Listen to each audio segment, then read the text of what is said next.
Vince loaded his transport ship, and as he did so, the look on his face said everything. He was solemn, steady.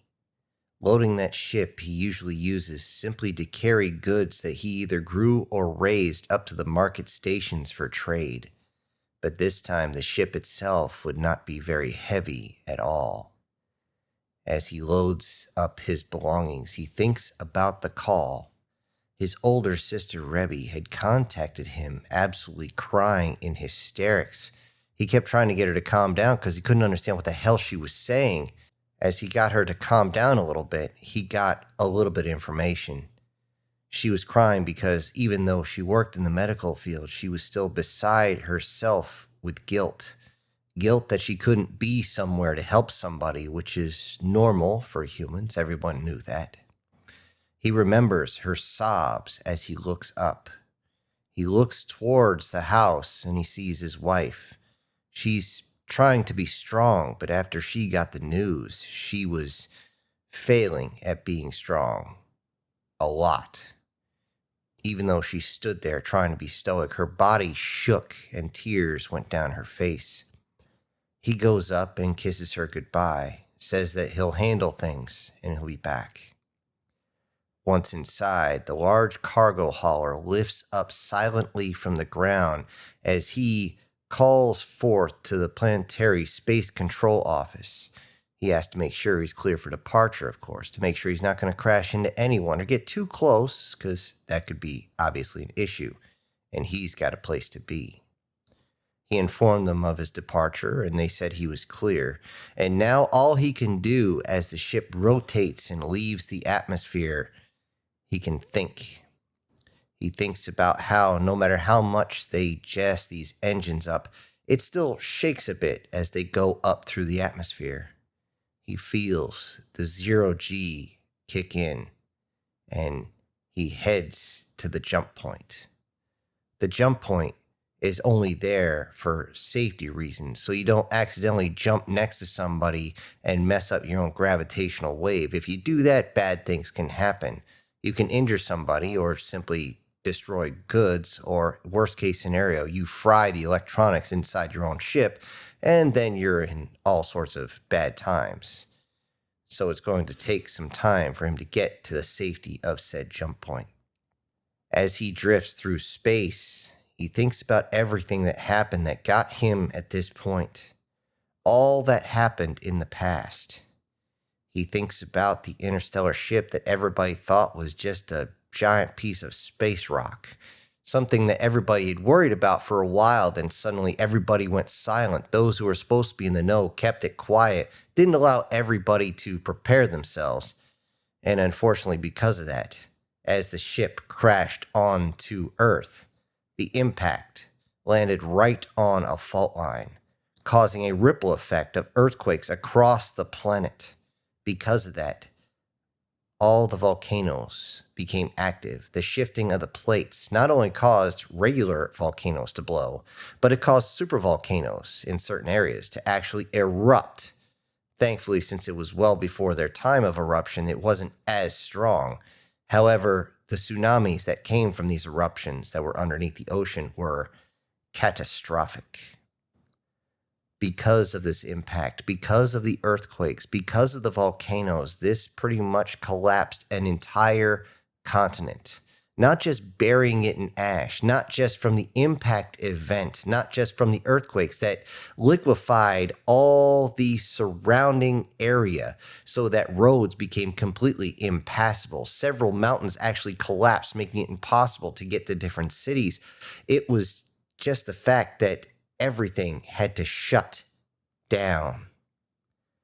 Everything stopped. Since no goods could move, trade was gone. And because trade was gone inside this continent, financial markets around the world received a domino effect. A domino effect that saw entire stock markets not only plummet, but completely crash in less than 2 days. This caused everybody else to worry. This caused a whole bunch of people to freak out and start to grab anything they could and destroying anyone who got in their way. Riots were bad. the starvation was worse. Countries that tried to capitalize on this, those that crossed over entire oceans trying to take over countries, quickly found out that the militaries themselves, though damaged, were mostly intact. The losses of men and materials were staggering. On top of all the civilian losses, everybody was simply worried if humanity would even survive. That was before they realized that this was not just an impact. This was an invasion.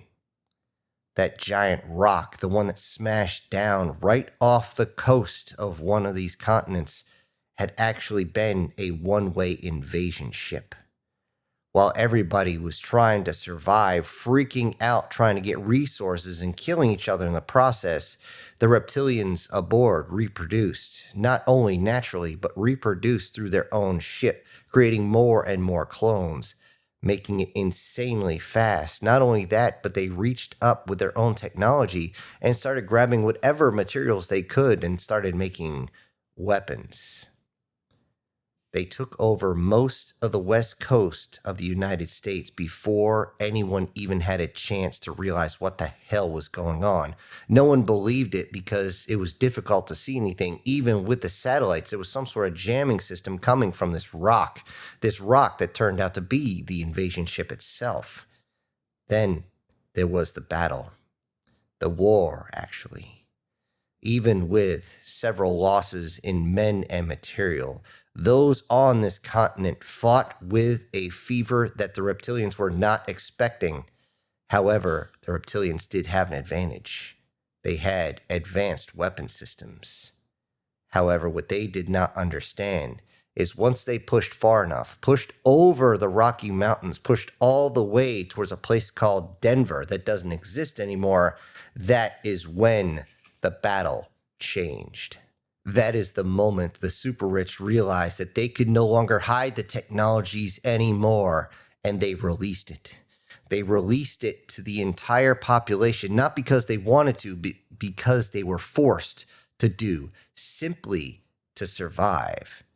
And having no choice made everybody realize that this technology not only was the way to actually fight, but was the way of the future. As the aliens were beaten back, they weren't just stopped, no, they were exterminated with prejudice. It seemed as though those that used to be called rednecks were taking a bit of pleasure in running down many of these reptilians, most of them dropping their weapons and running when the power cells went dry. But no, these vehicles would simply rumble and yell, and there would be the scream and the crunch as these reptilians went under the tires. The humans took the new tech that they were given. They also took the new tech from the reptilians, and everything changed at that point. Vince looks around to his transport. Even though it's an older model, it's still light years beyond what anyone would have expected just a few hundred years back. One of the biggest contributors was the fact that now they could create energy very easily, very cheaply. Robotics took off to a degree no one would have expected, and now, in many cases, if they don't want to be seen as robots, they would simply coat themselves in a way that make them human. Although it's clear that sometimes as they talk, things mess up. AI took off as well to work with these robotics and to be the aid, the consort, the other side of the yin and yang when it comes to humanity. And this pushed technology even further. However, the biggest thing that changed humanity was what was attached to the energy, and that was medical. Medical technology allowed them to do things to the human body that defied all logic. It was though they were bringing everybody to the point of almost superhuman, allowing them to adjust themselves to make them younger, be in their own prime forever. Though there were random acts of violence and, of course, accidents, most everyone simply lived and lived very well. On top of this, as everyone realized that humanity, now that they didn't have to worry about aging, worried that there would be too many on the planet. Those that realized this used the molecular assemblers to make other parts that would fit inside this assembler. And all one would need for these is raw materials. Whether that raw material was dirt, air, water, stone works the best. The more dense, the better.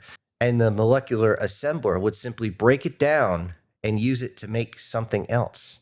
And what they would make is larger parts to assemble, to make a larger assembler, and then use that larger assembler to make larger parts, to make a larger assembler, and over this continued until you had enough to build the hull of one of your own ships. It took about a decade, but soon you could build more than just the hull of the ship, more than just the frame of the ship and assemble it. No, you could actually use these to make the entire ship. Because of this, trade changes. It changed a lot.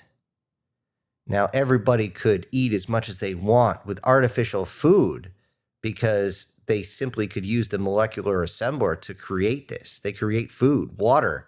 They had their own artificial gravity if they wanted. They could create their own atmosphere with this technology, which allowed them to take long trips in space. Because of this, those that wanted to leave the planet began colonization and terraforming.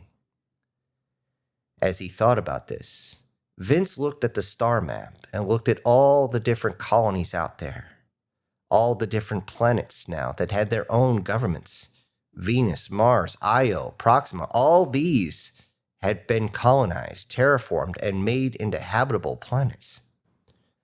And because of this change, because of all this happening, the new trade, the new currency was actually real products, real food, real water, real gas that was harvested off of gas giants like Jupiter.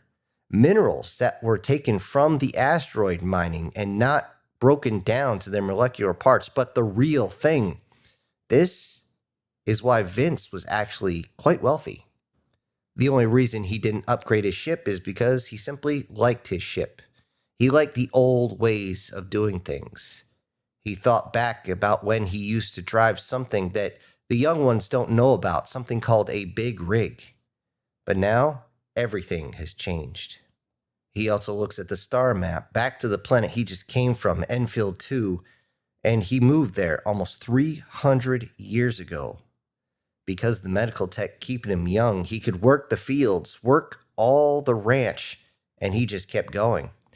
Of course, he used what he earned to gain more land to farm, which made him wealthier, which gave him more land, and on until he reached about his limit to run things by himself.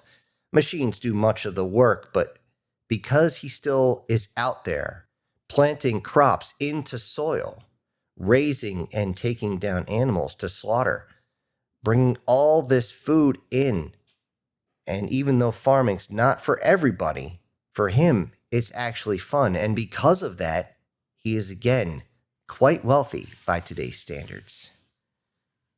As he reaches the jump point, he sees all the frigates, all of them out there bringing or taking something, transporting all over the place, and human frigates are actually very, very requested. He thinks about it and laughs. He knows the reason why.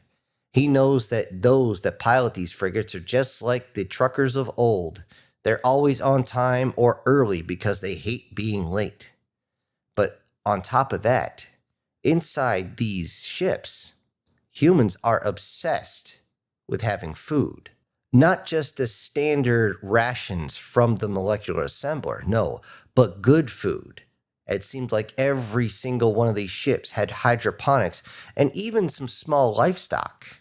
Things like chickens, rabbits, things of that nature. Something that is small enough to be in there and still nutritious enough and also tasty enough. Because of this, bartered transportation inside a human ship is considered a pure luxury. They get to eat all sorts of good food and everything is comfortable inside, which also means everyone must be aware of pirates. As it turns out, a human ship, because of its luxuries, because of how well they're manufactured, how durable they are, and how dangerous they are very, very coveted. The Alibaba actually tried to swindle all of humanity. They stole one ship and then demanded 2 smaller ones for its return, which everybody realized was simply a scam. Some of the first humans that actually got taken by this were actually buckling down, bending the knee. Unfortunately, this set a precedence that meant that human ships were now on the target. They were the main target of all these pirates. The Alibaba began to take ships in mass and also began to hold humans at ransom, not realizing that not all humans are going to buckle down and bend over for them. They got a response once that says, "We don't bargain. We do not pay ransom. And we do not pay tribute." Vince turned over and looked where the historical archives are kept. He read through it before. He watched the videos with the war with the Alibaba, and it was horrific. Neither side was willing to fully glass a planet. However, they did take out entire continents at one point. Vince also shivers slightly at the thought of the sheer barbarism that he saw in those videos. From kinetics being fired out to puncture clean through, energy weapons not just burning but slicing, missiles flying through the air, flipping and burning and ducking around until they struck their targets, torpedoes that were sent in deep and exploding inside, scrambling the guts, all the way to nuclear devices being used, not just to EMP anything, but also to scorch, to burn, and to just kill. And that was just space. Human soldiers on the ground had it very rough, but they were very, very vicious against these desert-loving Alibaba. Because they came from a desert world, they were very difficult to kill, covered in scales that were very thick. Most weapons couldn't puncture through at first. That is, until the old guard returned. When they showed up, they showed the young soldiers how it's done. Vince thinks to himself how his brother was in that fight, how a video clip showed something he just couldn't believe. His own sweet brother, one who had left the service a long time ago, had gone back in because of this war, and when he saw the way his brother moved, moving like a fluent machine, slaughtering any non-human in front of him, taking them out so fast with such lack of mercy, sometimes slicing a few in half with some sort of strange blade, sometimes crushing them with the palm of that exosuit that he used. He didn't show any mercy. Male, female, young ones, it didn't matter. He just slaughtered them all. One of the images that's burned into his brain was when he saw his brother shove his entire fist not only through one of these Alibaba, but 2, crushing their torsos.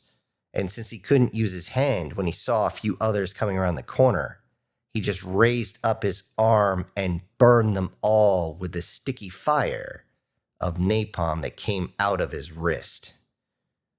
This still image actually is burned into his mind, and it scares the crap out of him.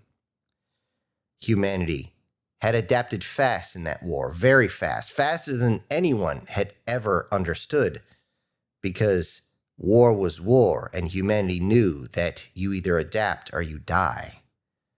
The war was won with the surrender of the Alibaba. Now, their systems are completely restricted from human space. They can go trade with everyone else, but they are not to even talk to another human. If they do, then the war might just start again. They will never, ever contact humanity again. Even if they are on the brink of being exterminated, they are not to contact humanity, or humanity might go finish the job they started. One would think that the war would stop humanity from spreading out, and for a while it sort of did. as humanity's numbers had actually dwindled. And as he thought about this, he received another call. He was surprised when he saw who it was. He got up out of his chair, went over to receive the call, and he saw his nephew there. He thinks for a second. His nephew never calls unless his nephew wants something. However, this time he did want something. He wanted to know what the hell happened. He was screaming and yelling, cursing very, very violently, slamming his fists on the ground, trying to find out what the hell happened. He had heard from his mother what the hell had happened, but she only got a few bits and pieces at this point, and he was losing his mind, not knowing. This is when Vince jumped in. Listen, I'm already on my way, okay? Calm down. Take a breath. I don't even have much in the way of details yet, okay? I'll let you know, all right? But for right now, I just need you to calm down and don't tell your uncle, understand?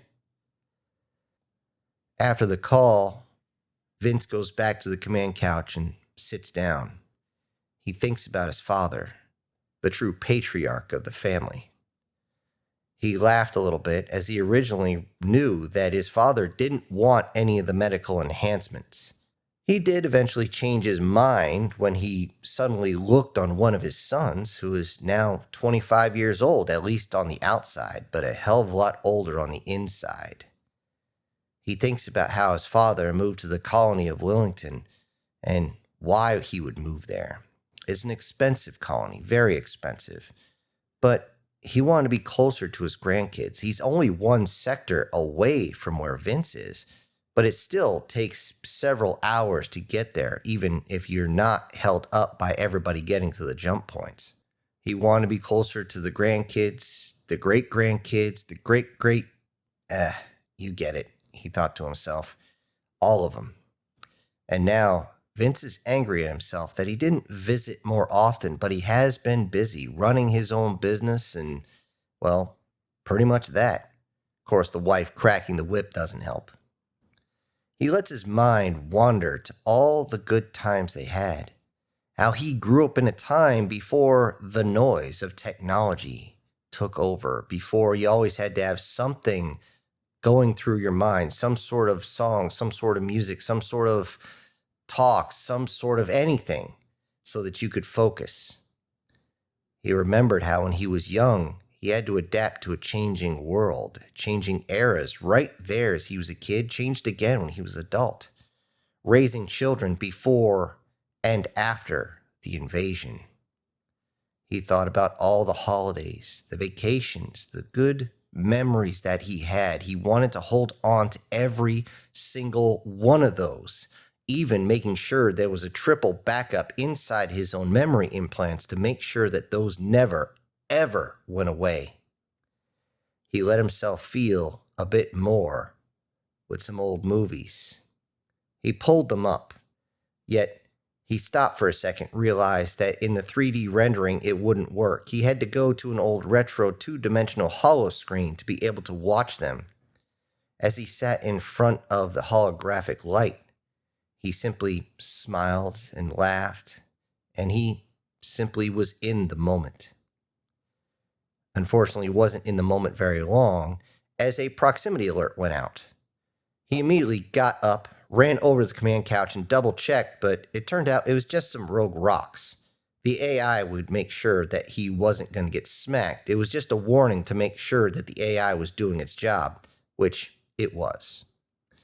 Before returning to the recordings, he double-checked to make sure they were out of harm's way, but then, because of the alarm, he remembered the other border conflict. He remembered hearing about the Shangbai, a slave trading species. At first, a few of the less reputable type of humans decided to purchase slaves from them. This was something that was rarely done and looked at by everybody as such an abhorrent thing to do. However, the majority of those who actually purchased from them simply took the shackles off and removed any type of tracker, any type of disciplinary shocking device, or whatever it might be out of the slaves themselves. But still, after meeting the humans, it turned out that they offered humanity a lot for any young humans. Some humans, those in cultures that still looked at their children as property, sold them off for any type of technology, any type of resources. And it turned out that those humans that were sent off created an even higher demand.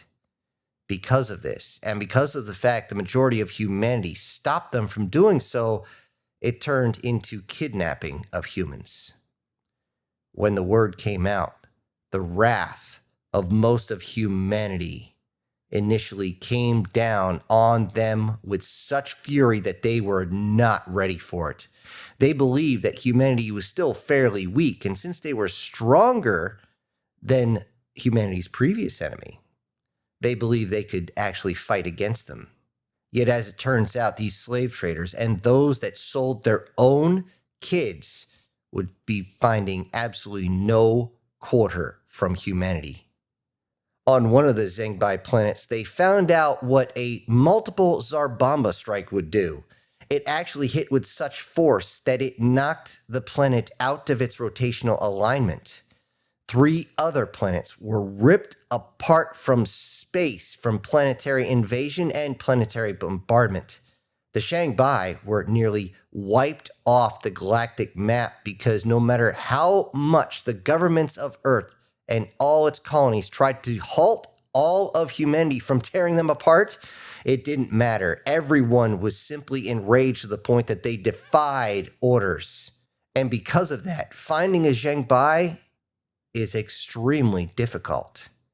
It is believed that eventually they will go extinct in a few hundred years. Though when he thought about that, when he thought about how humanity would actually drop down and tear a planet apart pretty much with their bare hands, with small arms, with maybe some armor, artillery, and aircraft to support them, seemed to tear the Zhengbai apart, literally grabbing them and ripping off all 6 of their arms, then ripping their mandibles off and then just leaving them there to bleed out. He wondered to himself, I didn't ask, but I wonder if he was there too.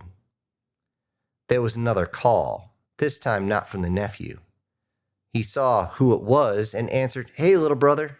He tried to keep his tone light when he saw his little brother Matthew on the line, who began to ask a bunch of questions and got the same responses that their nephew got. They didn't have much to go on. Matthew himself is a large freighter captain, as in extremely heavy freighter. These extremely heavy freighters are rare, and because they are valuable, which means that most that pilot them are very, very wealthy, unusually wealthy in many cases, because they can pick up and move small fleets at a time.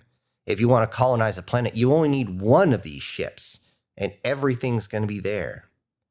When he was told that what he heard was true about their father, Matthew simply said, "I'm on my way." Vince responded, "You don't have to. I'm almost there. I can take care of it." Matthew slammed his hands down and said, "He's my father too, so try and stop me." Realizing he wasn't going to stop his brother, he decided to look at the timetable. As it turns out, they should arrive just about the same time, just from different directions. Arriving near Willington 3, Vince actually scans and notices Matthew's gigantic ship on his sensors. You can't miss it, as the thing is actually larger than most of the military ships. In fact, the only thing that outsizes it is a Truon Titan-class warship, which are exceedingly rare. If any species has one, they keep it very, very hidden, just in case. They contact each other and decide to actually head to the surface together. No point in bringing 2 ships down. Vince can actually dock his own ship inside Matthew's ship, and as they do, they sit down, they have lunch, talk about what's going on and how they should handle things, and then they simply load up inside Vince's ship, leave Matthew's ship with his spouse, who's not exactly human, their children, and of course the AI that are there. They get clearance to land and they fly down towards the planet.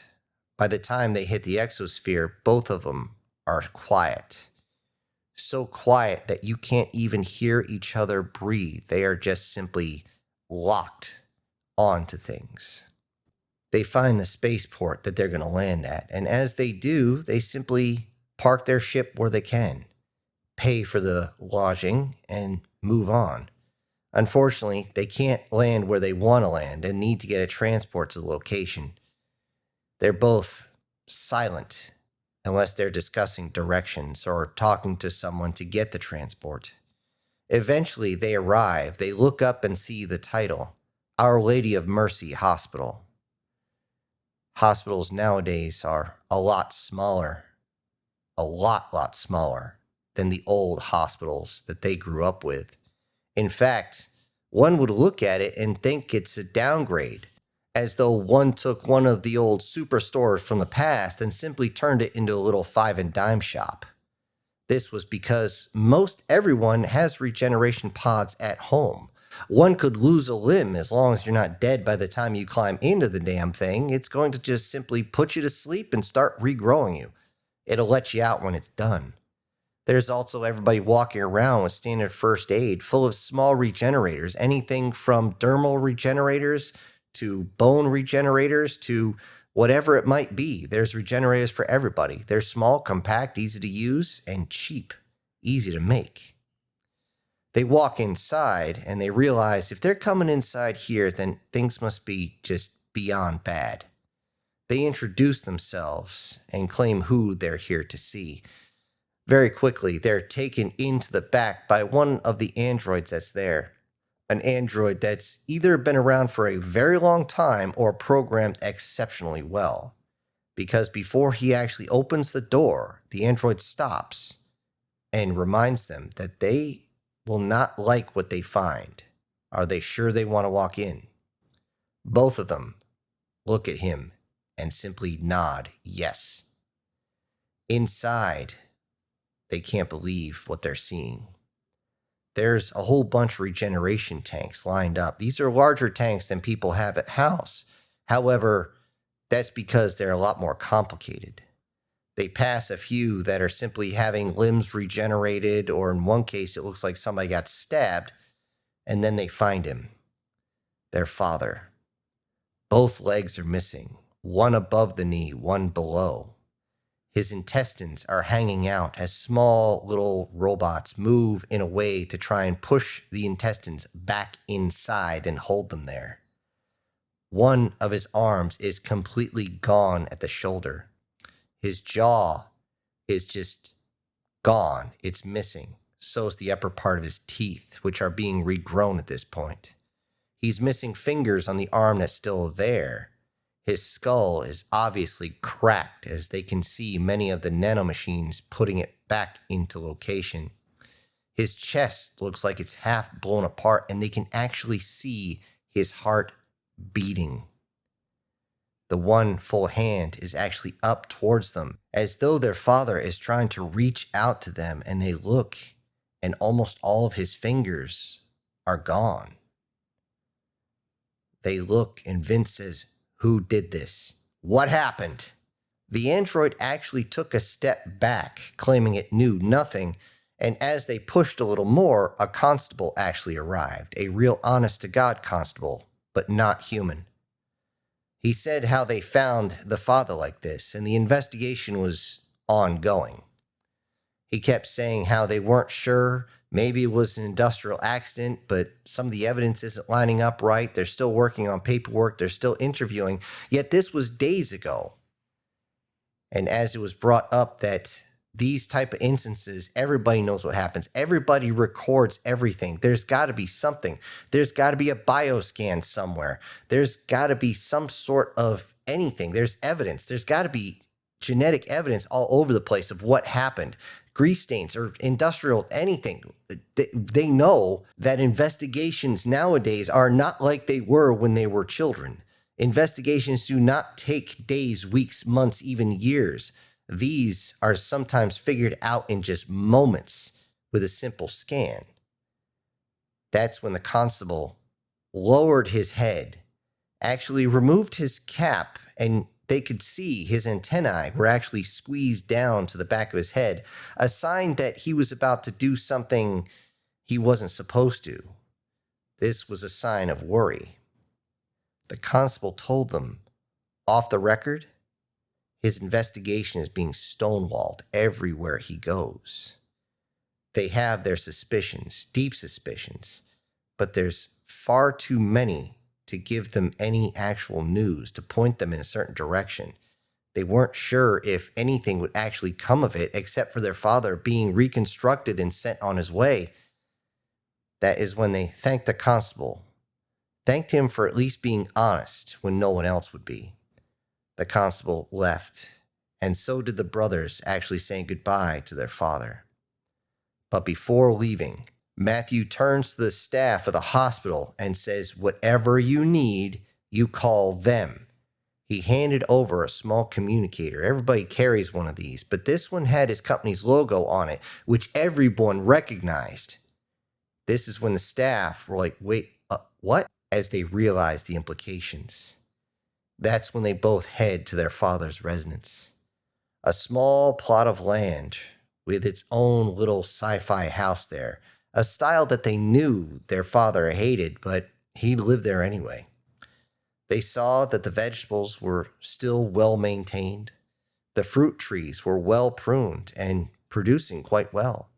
The strawberry fields that he takes a whole massive pride in looked beautiful. And when they went inside the house, everything looked disheveled.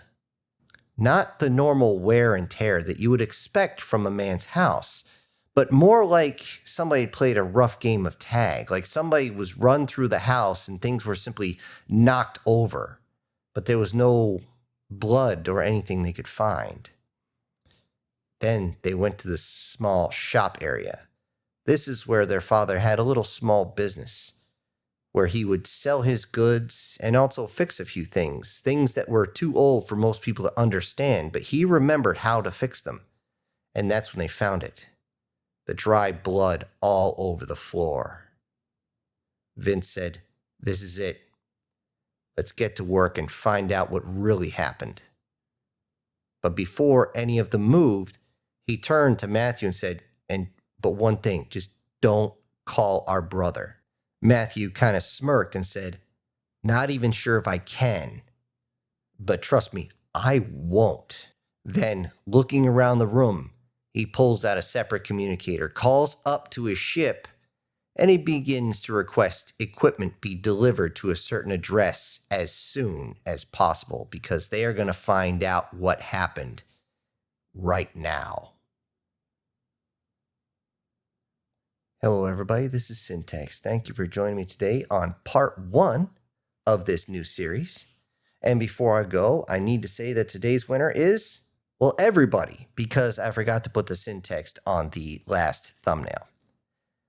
I also need to send out some humongous thank yous to the supporters of this channel, and they are Douglas Scarborough, Prozac and Pancakes, Brian Kemp, Erica Gem, MTF Guard, Guardian Sage, SS Demon, and Steve Ewing. Thank you all so much for supporting the channel. Everybody else, I'll see you on the next one. This is Syntax. Ejecting pilot.